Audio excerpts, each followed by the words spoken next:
सभी दोस्तों को मेरा राम राम। और मैं सीईटी जो 12वीं लेवल के हैं, आप सोच रहे होंगे आप ऐसा, मैं कह रहा हूँ मेरा जो कंटेंट है वह इतना एकदम 100% सही है। मैं आपसे वादा करता हूँ क्योंकि आपके एग्ज़ाम में मेरा जो करंट अफेयर्स है वो 100% आएगा और पसेगा एग्ज़ाम में। आप बस दिल से चैनल को लाइक करो और सब्सक्राइब करो। और मेरा यही कहना है कि रोज़ जो भी चीज़ें बेचता हूँ, मैं डालता हूँ, उनको आप देखते रहना। और मैं टेलीग्राम पे पीडीएफ डालता रहूँगा। आज इसी के साथ अपना आज करंट अफेयर्स की एक 50 क्वेश्चनों की एक मैराथन है, उसको देखो और आपके एग्ज़ाम में इनमें से भी कह रहा हूँ बहुत सा करंट अफेयर्स मिलेगा आपको। ठीक है, चलते हैं। फ्लैगशिप योजना नीति और राज्य सरकार की पहल। मुख्यमंत्री निःशुल्क अन्नपूर्णा भोजन पैकेट योजना का शुभारंभ कब किया था? ये 15 अगस्त 2023 को। तो मतलब आप कैसे याद रख सकते हो, हम आज़ाद हुए 15 अगस्त को, तो डेट तो क्या हो गई 15 अगस्त 2023। तो राष्ट्रीय खाद्य सुरक्षा अधिनियम NFSA से जुड़े परिवारों को निःशुल्क राशन सामग्री पैकेट वितरित करने हेतु ये योजना शुरू की गई थी। और इंदिरा गांधी शहरी रोजगार गारंटी योजना के तहत वर्तमान में प्रति वर्ष कितने दिनों का रोजगार गारंटी दिया जाता है? आपको पता है 125 दिन का दिया जाता है। अपने इंदिरा गांधी जो आप कह सकते हो जो नरेगा का काम है ना, इंदिरा गांधी वो उसके लिए बात कर रहे हैं यहाँ, जो वर्तमान में कितने दिनों का 125 दिन का। पहले ये मनरेगा की तर्ज पर शहरी क्षेत्र जो मतलब शहरी क्षेत्र परिवारों में 100 दिन के स्थान से बढ़ाकर अब 125 दिन कर दिया। अब याद रखना ये इम्पोर्टेंट है, ये पूरे भारत में चलती है। तो मतलब जो चीज़ होती है ना वो बहुत इम्पोर्टेंट है, इनमें से हमेशा क्वेश्चन आने की संभावना रहती है। कालीबाई मेधावी छात्रा स्कूटी योजना के अंतर्गत RBSC मतलब राजस्थान में जो छात्रों को न्यूनतम कितने प्रतिशत अनिवार्य पर स्कूटी दिए जाए? जो कालीबाई बिल मेधावी छात्र स्कूटी दी जाती ना, जो बालिकाओं को दिए जाए, कितनी परसेंट होनी चाहिए? 65%। तो अपने RBSC और CBSE में 75%। क्यों? क्योंकि राजस्थान का जो कंटेंट है मतलब उसमें धांधली कम होती है और उसमें ज़्यादा होती है, इसलिए बच्चों को, इसलिए यहाँ की परसेंटेज और वहाँ की परसेंटेज में थोड़ा अंतर है। मुख्यमंत्री कोचिंग योजना का मुख्य उद्देश्य क्या है? अनुप्रति कोचिंग, प्रतियोगिता परीक्षा में निःशुल्क कोचिंग देना, ये सही है अपना। मतलब आप पूरे चारों ऑप्शनों को देखा करो, उसी के बाद में क्या करो। और इतना ही जल्दी आप एग्ज़ाम में बैठो तो मतलब जल्दी ना करना, थोड़ी देर बैठ के धीरज से और अपने दिमाग को शांत रख कर ही पढ़ा करो। मेधावी एक आर्थिक रूप से कमज़ोर मेधावी प्रशासनिक व्यावसायिक परीक्षा हेतु प्रतिष्ठान संस्थान में तैयारी करा जाती हैं। घर घर औषधि योजना के तहत 4 पौधों के नाम बताइए। जो घर घर औषधि योजना के तहत 4 पौधे वितरित किए गए थे, कौन कौन से हैं? एक तो तुलसी, जो कैसे याद रख सकते हैं, तुलसी हमारे आंगन में। गिलोय, तुलसी कैसे अपने आंगन में होगा और वहाँ पानी डालेंगे तो गीला होगा। काल मेघ, तो हमारे जो काल है ना, जो बुरे काम, तो कालों से मुक्त रहेंगे। अश्वगंधा, अश्वगंधा मतलब अश्वगंधा, तो आप याद कर सकते हो अश्वगंधा। तो तुलसी का पेड़ रहेगा, जहाँ पानी डालेंगे गीला होगा और हमें जो काल बुरे काम किए थे, जो काल से भी हमारी रक्षा करेगा, अश्वगंधा। अश्वगंधा मतलब घोड़ा, तो अश्वगंधा उसको खाने आएगा। बस ऐसे याद कर सकते हो। तुलसी, गिलोय, काल मेघ, अश्वगंधा। वन विभाग द्वारा राज्य के प्रत्येक परिवार को 8 पौधे, प्रत्येक प्रजाति के 2-2 पौधे 3 चरणों में निःशुल्क दिए जाएंगे। और राजस्थान की हस्तशिल्प नीति 2022 में जारी करने वाला राजस्थान देश का कौन सा राज्य है? राजस्थान में जो हस्तशिल्प हाथों से जो चीज़ें बनती हैं वो नीति 2022 में जारी करने वाला राजस्थान देश का तीसरा स्थान था। अपन राजस्थान में तीसरे स्थान पे थे भारत में। फल स्टार्टिंग में कौन सा? असम, दूसरा उड़ीसा, राजस्थान तीसरा जो राज्य बना जिसमें अपनी समर्पित जो हस्तशिल्प नीति मतलब जो हाथों से बनाई जाती है वो नीति उनको प्रमोट करना, इसमें अपन तीसरे। पहले पे असम, दूसरा पे उड़ीसा थे। मिशन निर्यातकों बनो, मिशन निर्यातकों बनो अभियान की शुरुआत किस विभाग के द्वारा की गई थी? मिशन निर्यातक बनो तो उद्योग और वाणिज्य विभाग द्वारा रिक्को के द्वारा किया गया था। मतलब उद्योग और वाणिज्य विभाग, रिक्को बोल सकते हैं, उद्योग वाणिज्य विभाग रिक्को। ये मतलब रुको एक सेकंड, क्या हो गया बच्चों? 29 जुलाई 2021 को शुरू। इस मिशन का उद्देश्य स्थानीय व्यापारियों को सीधे निर्यात से जोड़ना, जो जैसे गांव में या शहर में जो भी स्थानीय जो व्यापारियों को सीधे जो निर्यात को जोड़ना, प्रोत्साहित देना होता है। मुख्यमंत्री बाल गोपाल योजना का संबंध किस वर्ग के विद्यार्थियों से है? 1 से 8। मुख्यमंत्री बाल, तो आप ऐसे बाल है ना, तो इसको यूँ करो, इसको यूँ करो, 8। तो 1 से मुख्यमंत्री बाल गोपाल योजना, तो 1 से 8 तक के बच्चों छात्र हैं ना, उनके लिए एक राजकीय उच्च प्राथमिक और उच्च माध्यमिक विद्यालय के बच्चों को पोषण स्तर में सुधार हेतु विद्यालय में दूध वितरित करना। गोपाल का मतलब आप समझते हो, गाय की जो बछड़ा होता है, छोटा छोटा प्यारा गोपाला। तो अपन 1 से 8 तक के जो बच्चे हैं उनको हम क्या पिलाएंगे? दूध, क्योंकि उनको एक बढ़िया अच्छा तंदुरुस्त रख सके अपने बच्चों को। IM शक्ति उड़ान योजना, IM शक्ति उड़ान, उड़ान का मतलब ये बहुत सी बार एग्ज़ाम में पूछा गया है। इसको आप जो बच्चियाँ होती हैं ना, निःशुल्क सैनिटरी नैपकिन वितरण किया जाता है। आपको पता है अभी बहुत ज़्यादा चर्चा में भी हैं जो महिलाओं को मासिक आते हैं ना स्वच्छता के लिए, ये 10 से 45 वर्ष की महिला और बालिकाओं के मासिक धर्म की स्वच्छता हेतु सैनिटरी पैड का निःशुल्क वितरण किया जाता था। आपको पता है पहले ये बहुत शर्माते थे, जैसे इसका कोई नाम भी नहीं ले सकता था। मतलब आज भी गांव में अब तो बहुत ज़्यादा जागरूकता आ गई है, आप जानते हो। बालिका हम पानी नहीं लेके आती तो सभी सोचते हैं क्या, छोड़ो इस बात को, आगे बात करेंगे, अभी चलते हैं। जन सूचना पोर्टल शुभारंभ किस तिथि को हुआ था? जन सूचना 13 सितंबर 2019 को, 13 सितंबर 2019 को जन सूचना तो मतलब सभी को सूचना। RTI धारा 4(2) के तहत आम जनता सरकारी योजनाओं को पारदर्शिता स्वच्छ उपलब्ध कराने का पोर्टल था। 13 सितंबर 2019 को श्री अन्नपूर्णा रसोई योजना के अंतर्गत प्रति थाली राज्य सरकार द्वारा कितना अनुदान दिया जाता है? 22 रुपये कर दिए गए अभी। 22 लाभार्थी को 8 पौष्टिक भोजन उपलब्ध।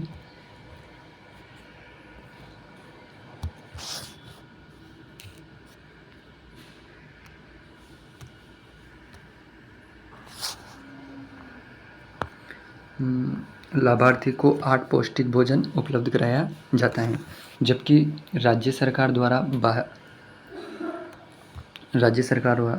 22 प्रति थाली अनुदान दिया जाता है। मिशन बुनियादी संबंध राजस्थान के किस क्षेत्र से हैं? ये डिजिटल शिक्षा को बढ़ावा देना। मिशन बुनियादी का संबंध किससे था? डिजिटल शिक्षा को बढ़ावा देना। डिजिटल शिक्षा को बढ़ावा, विद्यार्थियों में सीखने की क्षमता बढ़ाने टैबलेट डिजिटल कंटेंट आधारित शिक्षण कार्यक्रम शुरू करना था। जो इम्पोर्टेंट जो नियुक्ति वाले हैं ना, उन क्वेश्चनों के बारे में बता रहा हूँ। नियुक्ति प्रशासन पदाधिकारी जो चर्चित हैं और इनमें से एग्जाम में पूछते हैं। सुधांश पंत ये IAS अधिकारी सुधांश पंत राज्य का सर्वोच्च प्रशासनिक पद मुख्य सचिव पर कार्य करते हैं। तो मतलब ये इम्पोर्टेंट लिख लो मेरी तरफ से।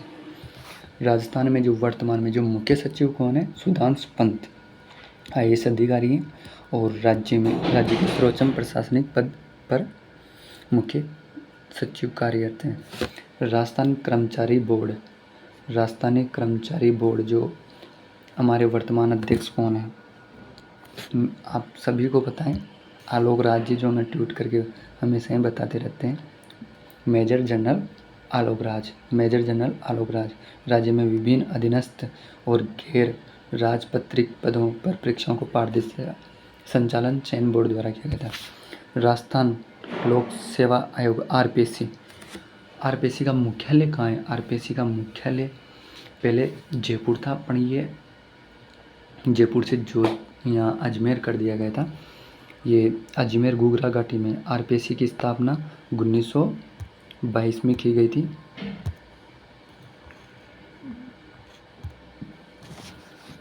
22 अगस्त 1949। तो 22 अगस्त 1949 प्रारंभ में जयपुर था। इसको स्थानांतरित किसके द्वारा किया था? सत्यनारायण समिति की सिफारिश पर अजमेर स्थानांतरित कर दिया गया था। राजस्थान में वर्तमान लोकायुक्त कौन है?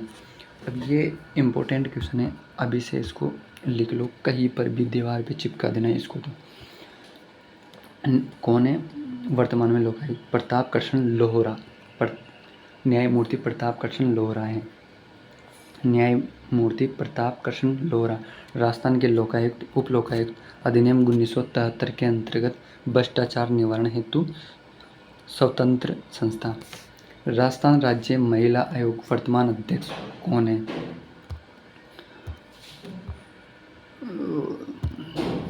राजस्थान में जो महिला आयोग की जो वर्तमान अध्यक्ष कौन है? रिहाना रियाज चिश्ती। ये अभी तक 3 या 4 बार एग्जामों में पूछा जा चुका है और ये आने की पूरी संभावना है। राजस्थान राज्य महिला आयोग की वर्तमान अध्यक्ष, 1-2 बार मेरे साथ बोलो इस चीज़ को। राज्य की जो महिला आयोग वर्तमान अध्यक्ष कौन है? रिहाना रियाज चिश्ती। राज्य में महिला के अधिकारियों की रक्षा, जो महिलाओं के अधिकारों की रक्षा हेतु शिकायत निवारण हेतु सांविधिक निकाय है। पद्मश्री पुरस्कार से सम्मानित जानकी लाल भांड, इसका संबंध किससे है? आप सभी जानते हो, बहुरूपिया कला से स्वांग। बहुरूपिया कला स्वांग जो भीलवाड़ा का निवासी जानकी लाल भांड को मंकी मैन पारंपरिक बहुरूपिया कला को अंतर्राष्ट्रीय पहचान दिलाने के लिए पद्मश्री मिला था। इनको कौन सा पद्मश्री पुरस्कार मिला था?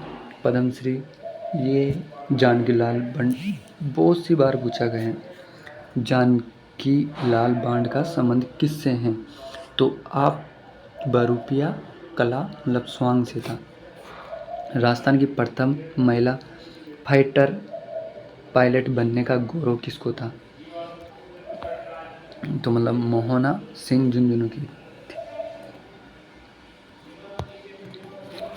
मोहना सिंह झुंझुनू को भारतीय जो वायुसेना में पहली फाइटर स्ट्रेट में शामिल 3 महिला अधिकारियों में मोहना सिंह शामिल थे। मतलब 3 थे, उनमें से ये थी।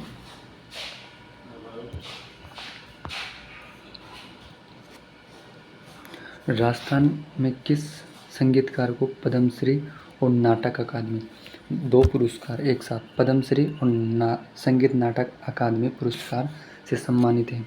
कौन है? उपयुक्त सभी। एक तो पंडित विश्व मोहन भट्ट, सागर खान और गाजी खान बरना। ये राजस्थान के मांगणियार लंगा लोकगीत संगीतकारों ने विश्व पटल पर राजस्थानी संस्कृति को परचम लहराया था। मतलब राजस्थान के जो मांगणियार एवं लंगा के जो लोकगीतकार थे, विश्व पटल पर मतलब विश्व स्तर पर बहुत ज़्यादा फेमस करने वाले थे ये। पंडित विश्व मोहन भट्ट भी थे, गाजी खान बरना भी थे, सागर खां, जिन्हें पद्मश्री और संगीत नाटक अकादमी पुरस्कार से सम्मानित थे। तीनों व्यक्तियों को नाम इम्पोर्टेंट है, पंडित मोहन भट्ट, सागर खान और गाजी खान। मतलब 2 में सागर खान है, इसमें भी गाजी खान बरना, और इधर एक बस पंडित को याद रख लेना, विश्व मोहन भट्ट। राजस्थान में मानव अधिकार आयोग, ये अभी से लगा लो इम्पोर्टेंट, इसको लगा लो इम्पोर्टेंट। मैं कह रहा हूँ 100% आने की संभावना है। राजस्थान में मानव अधिकार आयोग का मुख्यालय कहाँ है? जो हमारे खुद के मानव के अधिकारों के आयोग, ये जयपुर में है। अधिकतर जो आयोग हैं वो जयपुर में ही पाए जाते हैं, आपको भी पता है। आयोग ने मार्च 2000 क्रियाशील होकर मानव अधिकारों के संरक्षण में महत्वपूर्ण भूमिका निभाई है। मुख्य सूचना आयुक्त कौन है? राजस्थान में अभी मुख्य सूचना आयुक्त कौन है? ये हैं डीपी गुप्ता। राज्य में सूचना आयोग सूचना के अधिकार, मतलब हमें कोई भी सूचना चाहिए हमारे एग्जाम से संबंधित, जैसे कोई पेपर कुछ, तो हम एक फॉर्म भर के उनकी सूचना मांग सकते हैं पारदर्शिता के लिए। ये है RTI एक्ट 2005 के तहत, ये लागू हुआ था 2006 में। इम्पोर्टेंट है, 2005 का अधिनियम था, 6 में लागू हुआ था। द्वितीय अपील की सुनवाई करने वाले सर्वोच्च संस्थाएं, द्वितीय जो अपील होती हैं। अब अपने खेल कूद से जो इम्पोर्टेंट पर्सन बन सकते हैं वह खेलकूद पुरस्कार प्रतियोगिता में जो आ सकते हैं। टोक्यो पैरा ओलंपिक में स्वर्ण और कांस्य, जो टोक्यो ओलंपिक हुआ था ना, पैरा ओलंपिक, जो पैरा ओलंपिक ध्यान रखना, ये विकलांग है ना अपने, उनके लिए होता है। टोक्यो पैरा ओलंपिक में स्वर्ण और कांस्य जीतने वाली अवनी लेकरा अपने जयपुर से थी, और इनका संबंध आप सबको पता है, 10 मीटर एयर राइफल शूटिंग में थी। और जयपुर की अवनी लेकरा पैरा ओलंपिक में स्वर्ण पदक जीतने वाली भारत की पहली महिला खिलाड़ी थी। भारत की कौन सी पहली महिला थी जो ये पैरा ओलंपिक खेलों में स्वर्ण, मतलब पैरा जो ओलंपिक होते हैं ना विकलांग दिव्यांग में, पहली महिला थी अपनी। उन्हें बेटी बचाओ बेटी पढ़ाओ का ब्रांड एम्बेसडर भी बनाया गया था। उन्हें राजस्थान में बेटी बचाओ बेटी पढ़ाओ का ब्रांड एम्बेसडर भी बनाया गया था। राजस्थान राजीव गांधी ग्रामीण और शहरी ओलंपिक खेलों का शुभारंभ क्या था? मतलब राजस्थान में जो राजीव गांधी और शहर में शहरी ओलंपिक का शुभारंभ किया था राजीव गांधी, जो भी कांग्रेस सरकार थी उसने, तो इनका शुभंकर शेरू था, शेरू। राज्य में खेल प्रतियोगिता स्तर तराशने और खेलों की संस्कृति विकसित करने हेतु पंचायत इन खेलों का व्यापक आयोजन करवाया गया था। दोस्तों, इसमें से बहुत से बच्चे निकल के आए थे और ये बहुत अच्छी पहल थी, लेकिन अभी बीजेपी सरकार ने बंद कर दी है। अपन भी तो क्या कर सकते हैं, अच्छा था अपन वो। महाराणा प्रताप पुरस्कार, गुरु वशिष्ठ पुरस्कार की राशि बढ़ाकर कितनी कर दी गई है? जो राजस्थान में महाराणा प्रताप पुरस्कार दिया जाता था एवं गुरु वशिष्ठ पुरस्कार, महाराणा प्रताप पुरस्कार और गुरु वशिष्ठ पुरस्कार की राशि कितनी बढ़ा दी? 1 लाख से बढ़ाकर 5 लाख। खेल पहले 1 लाख थे, अब 5 लाख रुपए दे दे यार। जाना माना पहचान, जैसे महाराणा प्रताप बहुत बड़ा नाम है राजस्थान में, उसी गुरु का भी पद बहुत बड़ा महान पद होता है। तो 1 लाख की क्या, डायरेक्ट बीजेपी सरकार ने बोला 5 लाख, तो 5 लाख कर दी गई है राशि, जो भी 1 लाख से बढ़ाकर 5 लाख। खेल एवं खिलाड़ियों को प्रोत्साहन देने हेतु दोनों को सर्वोच्च खेल पुरस्कार की राशि दी जाएगी, 5 गुना बढ़ाई गई है। ये पूछ सकता है कितना गुना? 5 गुना बढ़ाए, 1 लाख से 5 लाख कर दी। किन किन को देते हैं? जो खेल एवं खिलाड़ियों को प्रोत्साहन देने हेतु, मतलब बच्चों को बढ़ाने के लिए खेलों के प्रति। पद्मश्री से सम्मानित खेल रत्न विजेता देवेंद्र झाझड़िया का संबंध किससे है? इसका भाला फेंक से है, भाला फेंक से, जेवलिन थ्रो बोलते हैं इसको, भाला फेंक। चूरू जिले के निवासी देवेंद्र झाझड़िया पैरा ओलंपिक में 2 स्वर्ण 1 रजत पदक जीतने वाले देश के इकलौते पैरा एथलेटिक्स, मतलब देश का एकमात्र है। 2 तो स्वर्ण जीत चुका है बंदा, 1 रजत पदक भी जीतने वाला है देश। इकलौता पैरा एथलेटिक्स है। ये इम्पोर्टेंट है, इसको भी याद रख लेना।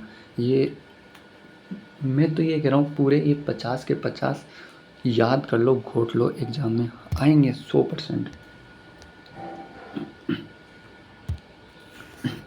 18वीं राष्ट्रीय भारत स्काउट गाइड जम्बूरी का आयोजन 2023 में राजस्थान में कहाँ हुआ था?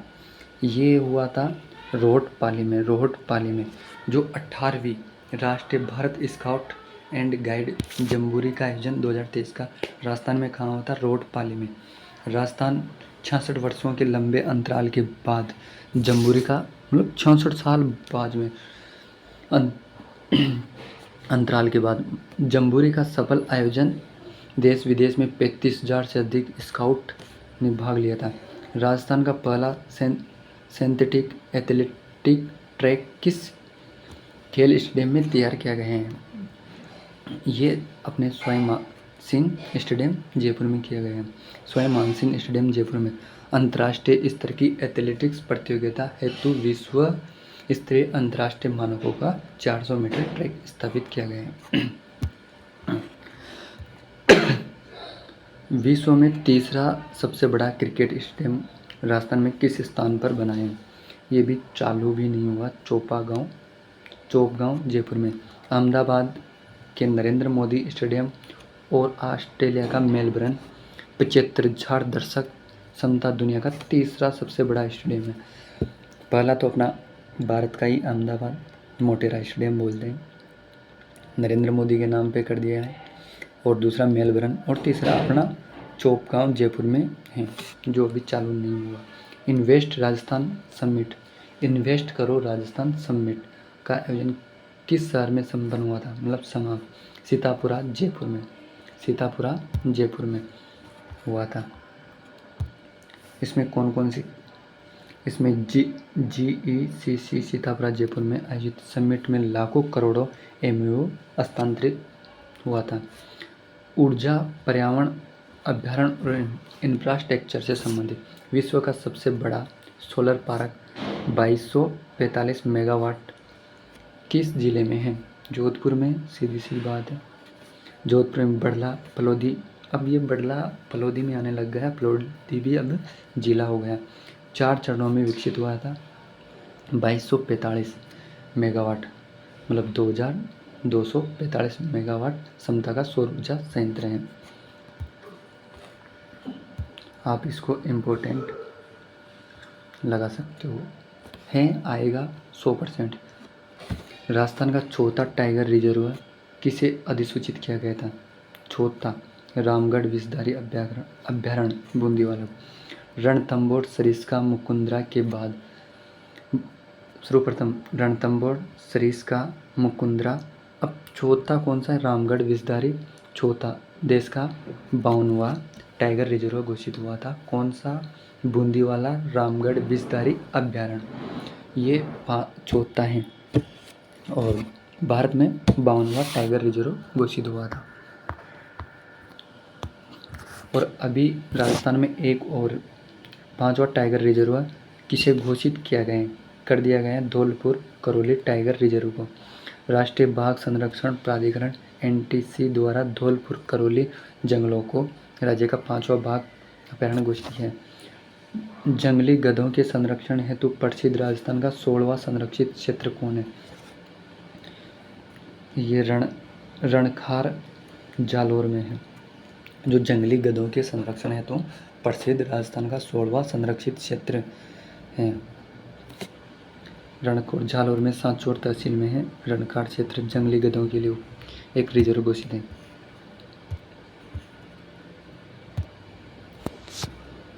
पूर्वी राजस्थान नर ERCP राजस्थान के कितने जिले लाभान्वित हैं? मतलब जो ERCP जो बहुत अपने राजस्थान के जो संगीतकार है ना, उनकी देन है ये वापस चर्चा में लाने का। और ये इसके तहत कितने जिले लाभान्वित हैं? 13 जिले हैं। 13 पूर्वी राजस्थान के कितने जिले हैं? 13। चंबल, उसकी सहायक नदियाँ, जो चंबल नदी है ना उसकी सहायक नदियाँ कुन्नू, पार्वती, काली सिंध, के अधिशेष जल को मोड़ने हेतु 13 पूर्वी जिलों में पेयजल सिंचाई परियोजनाएं। देश का पहला समर्पित railway high speed test track Rajasthan में किस जिले में निर्मित किया गया है? ये नावा जयपुर या नागौर में, सॉरी, नावा नागौर, न से नावा नागौर। उत्तर, ये उत्तर और ये पश्चिम, यहाँ अपने नागौर बीच में पड़ता है राजस्थान में तो, और ये भारत के अकॉर्डिंग उत्तर पश्चिम रेलवे जोधपुर मंडल में आता है नावा। लगभग 60 किलोमीटर का एक रेलवे ट्रैक विकसित किया गया है, जिसमें हम क्या कर सकते हैं, हाई स्पीड ट्रेनों को चलाकर देख सकते हैं उनकी।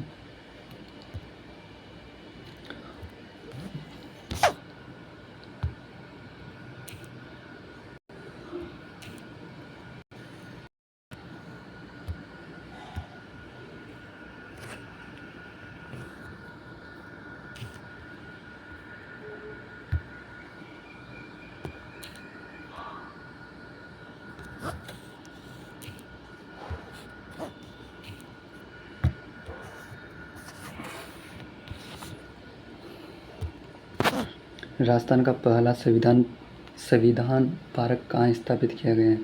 ये राजभवन जयपुर में किया गया था। राष्ट्रपति द्रौपदी मुर्मू राजभवन जयपुर में निर्मित है। ये संविधान पार्क लोकार्पण कर संविधान मूल्यों के प्रचार पर जोर दिया गया था। और HPCL राजस्थान सरकार की संयुक्त क्रम तेल रिफाइनरी कहाँ स्थापित की है? ये पंचपदरा बाड़मेर में की गई थी। पंचपदरा बाड़मेर में। HPCL 74% राजस्थान सरकार द्वारा 26% भागीदारी वाले देश की पहली ऐसी रिफाइनरी हैं जो पेट्रोकेमिकल कॉम्प्लेक्स युक्त हैं।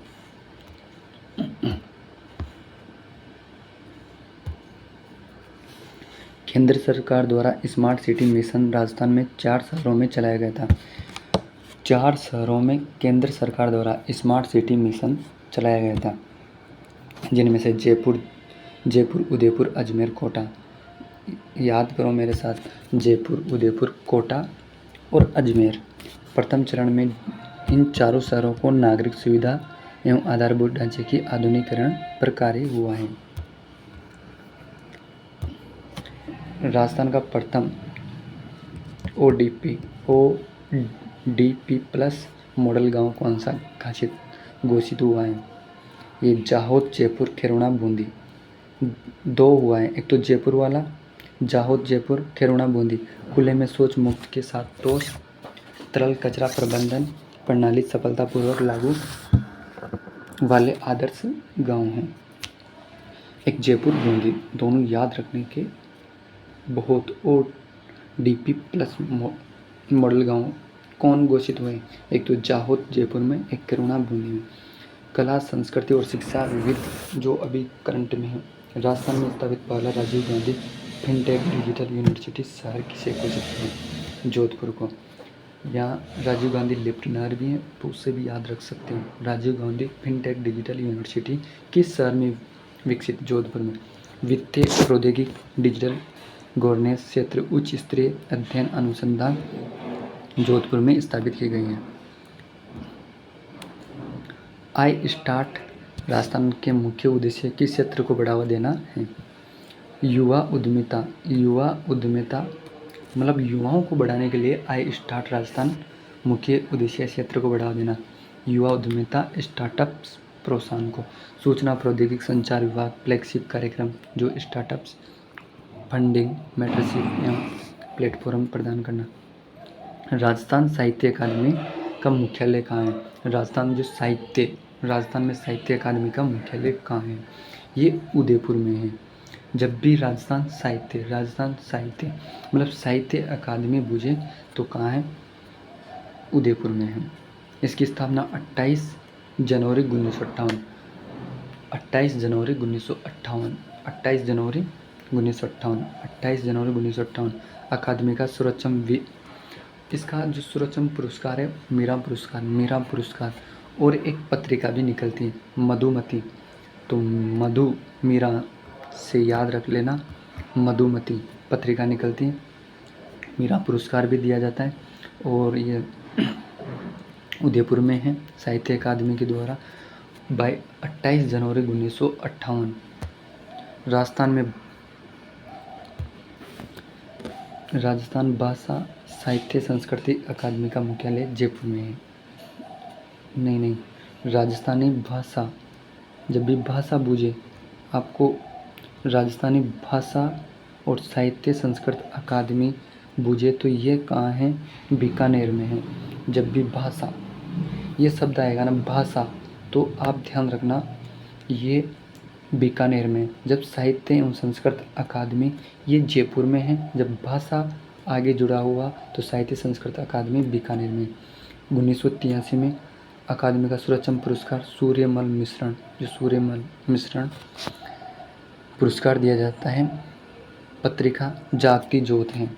राजस्थान संगीत नाटक अकादमी कहाँ? संगीत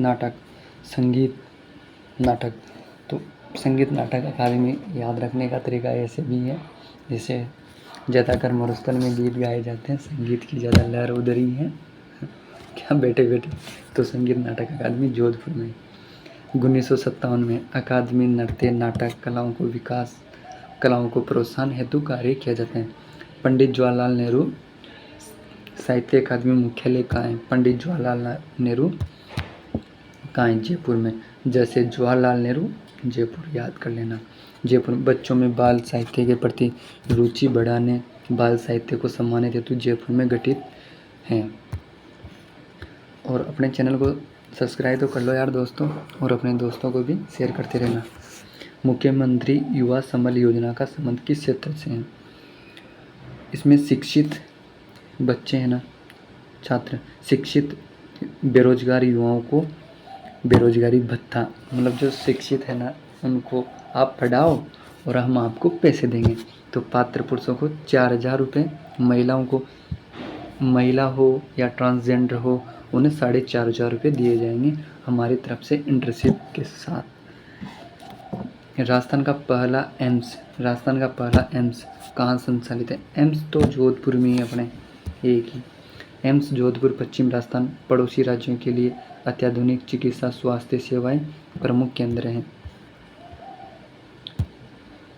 राजस्थान के किस शहर में देश की पहली रीजनल फॉरेंसिक साइंस लेबोरेटरी की स्थापना? ये जयपुर में है। मतलब देश की पहली रीजनल फॉरेंसिक साइंस लेबोरेटरी कहाँ है? FSL मतलब regional forensic science laboratory Jaipur में। अपराध अनुसंधान में आधुनिक वैज्ञानिक तकनीक, जो अपने DNA, आपने अपराध किया, किसने किया? DNA के आधार पर, तो ये अपने जयपुर में तैयार की जा रही है स्थापित अत्याधुनिक प्रयोगशाला है। राजस्थान का पहला हैंडीक्राफ्ट पार्क कहाँ है? जो हैंडीक्राफ्ट पार्क कहाँ स्थापित किया है? ये बोरानाडा जोधपुर में किया गया था। राजस्थान का पहले हैंडीक्राफ्ट पार्क कहाँ? जोधपुर में, बोरानाडा जोधपुर में हस्तलिखित उत्पादन पर प्रदर्शनी, निर्यात, प्रोत्साहन, औद्योगिक पार्क विकसित किया जा रहा है। दोस्तों इसी के साथ अपनी क्लास समाप्त होती है, और आपको जय हिंद जय भारत। चैनल को सब्सक्राइब कर देना, और अपने जो दोस्त हैं जो CET की तैयारी कर रहे हैं सभी तक अपनी ये वीडियो भेज दो। मैं कह रहा हूँ इनमें से क्वेश्चन आने का पूरा संभावना है। ओके, जय हिंद जय भारत।